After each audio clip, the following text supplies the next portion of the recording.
దేశవ్యాప్తంగా రాష్ట్ర వ్యాప్తంగా నిరసన కార్యక్రమాలు జరుగుతూ ఉన్నాయి. అందులో భాగంగానే ఈరోజు కూడా కదిరి పట్టణంలో వేమారెడ్డి సర్కిల్లో ఈ నిరసన కార్యక్రమాన్ని కొనసాగిస్తూ ఉన్నాం.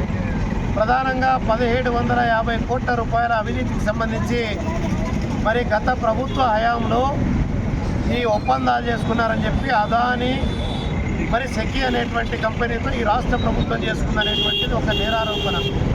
ఈ నేరారోపణ ఆంధ్రప్రదేశ్లోనో భారతదేశంలో వచ్చిందంటే రాలే. ఇది అమెరికాలో మరి ఈ అవినీతి గురించి కోర్టులో నుంచి బయటకు వస్తే ఇండియా చర్చించుకుంటా ఉంది, ఆంధ్రప్రదేశ్ అసెంబ్లీలో మాట్లాడుతూ ఉన్నారు. అంతవరకు ఎందుకు ఇది అమెరికాలో జరిగినటువంటి యొక్క చర్చ ఆంధ్రప్రదేశ్లో భారతదేశంలో ఎందుకు రాలేదని చెప్పి అడుగుతూ ఉన్నాం.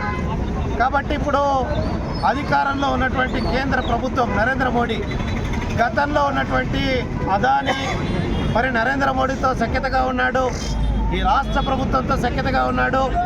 ఆయన 1750 కోట్ల రూపాయల రుణాలు అంటే లంచాన్ని రాష్ట్ర ప్రభుత్వానికి అప్పుడున్నటువంటి జగన్మోహన్ రెడ్డి గారికి ఇచ్చారన్నారు. అదేవిధంగా 25 సంవత్సరాల పాటు ట్రూ ఆఫ్ ఛార్జెస్ పేరుతో దాదాపు 1,00,000 కోట్ల రూపాయల ప్రజలపైన భారాలు పడుతూ ఉన్నాయి. అందుకే ఈ రాష్ట్ర ప్రభుత్వం ట్రూ ఆఫ్ ఛార్జెస్ పెంచుతూ ఉంది.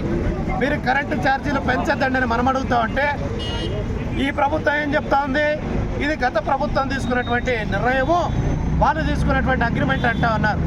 వాళ్ళు చేసిన అగ్రిమెంట్ను వాళ్ళు తీసుకున్న నిర్ణయాన్ని మీరెందుకు అమలు చేస్తూ ఉన్నారు? ఈ నిర్ణయాన్ని ఖచ్చితంగా మరి రద్దు చేయండి, అగ్రిమెంట్ని రద్దు చేయండి, అదాని పైన చర్యలు తీసుకోండి.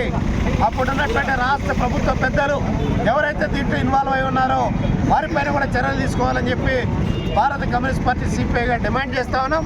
భవిష్యత్తులో దీనిపైన పెద్ద ఎత్తున ఆందోళన కార్యక్రమాలు చేస్తాం.